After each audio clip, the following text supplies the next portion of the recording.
ரெடியாப்பா போகலாமா? இதுக்கு முன்னாடி போன பாக்யராஜ் சார் மாதிரி நானும் நடுநிலை நாளேடு தான். என்னுடைய ஆதரவு யாருக்குங்கிறது எலெக்ஷன் டைமில் மட்டுமே பதிவு பண்ணணும்னு ஆசைப்பட்டேன். ஒவ்வொரு வருஷமும் பார்த்திங்கன்னா கொலு அன்னைக்கு பொம்மைகள்லாம் படிப்படியாக ஏற்றி வச்சு கொண்டாடுவாங்க. பட் இந்த கொலுவுக்கு நடிகர்கள்லாம் படிப்படியாக இறக்கி வச்சு கும்மி அடித்து கொண்டாடுற அளவுக்கு நாடு வந்து ரொம்ப சுபீட்சமாக சந்தோஷமாக இருக்குது.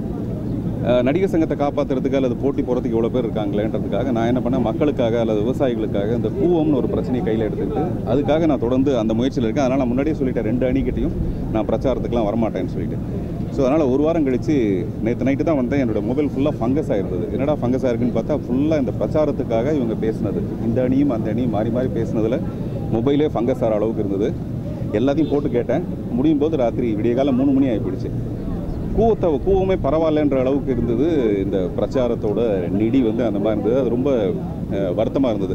இப்போ என்னை விட்டால் சப்போஸ் சரஷார அணியில் என்னை பேச சொன்னால் நான் சொல்லுவேன், விஷாலுக்கு ஓட்டு போட்டால் அது வெள்ளக்கரை தண்ணியில் போல அப்படின்னு சொல்லிட்டு இலக்கியத்தரமாக பேசலாம். அப்புறம் இந்த பக்கம் வந்து விஷால் கூட பேசணும்னு நினச்சோம்னா அங்கே ஷரத்து மட்டும்தான், இங்கே நிறைய சரக்கு இருக்குது அப்படின்னு சொல்லி கிளாப்ஸ் வாங்கலாம். அப்புறம் மறுபடியும் அந்த பக்கம் போனால் விஷால் வந்து ஜெயிச்சாருன்னா வரலட்சுமி விரதத்தை அன்னைக்கு மட்டும்தான் நடிகர் சங்கத்துக்கு வருவார், மீதி நாள் வரமாட்டார் அப்படின்னு சொல்லி இங்கே கிளாப்ஸ் வாங்கலாம். அப்புறம் அங்கே போனோம்னா பாண்டவர் அணின்னு பேர் வைக்கும்போது அது எதிரணி பாண்டவர் அணி தான், இது பாண்டவர் அணி, அது பாண்டவர் அணினா பயங்கர கைத்தட்டுவாங்க. இப்படி நிறைய நடிகர்களுக்கு வந்து பக்கம் பக்கமாக பேச தெரியும். இந்த பக்கமும் பேச தெரியும், அந்த பக்கமும் பேச தெரியும். எனக்கு அந்த மாதிரிலாம் பேச தெரியும். அப்படிலாம் பேசி பேசி இந்த பிரிவினையை வந்து ரொம்ப அதிகப்படுத்த வேண்டாங்கிறது என்னுடைய அபிப்பிராயமாக இருந்தது. இன்று நாளை என்று நாளை அப்படின்னு சொல்லிட்டு ஒரு முடிவை எதிர்பார்த்துட்டு தான் இருந்தோம். இன்று மாலை அந்த முடிவு வந்துடும். அந்த முடிவு வந்ததுக்கப்புறம் நான் என்ன ஆசைப்பட்றேன்னா, எப்போவுமே நம்பியார் எம்ஜிஆர் 2 பேரும் சினிமாவில் வேணால் சண்டை போட்டுக்குவாங்க, ஷோ முடிஞ்சதுக்கப்புறம் அவங்க 2 பேரும் கட்டி பிடிச்சிக்குவாங்க. அந்த மாதிரி இந்த 2 அணிக்கு நடுவில் எவ்வளோ கசப்பு இருந்தாலும் மறுபடியும் எல்லாம் ஒன்றா சேர்ந்தாதான் நிறைய நல்ல விஷயங்களை பண்ண முடியும். இல்லாட்டி மறுபடியும் ஒரு ஸ்டே அந்த மாதிரிலாம் இருக்கும்.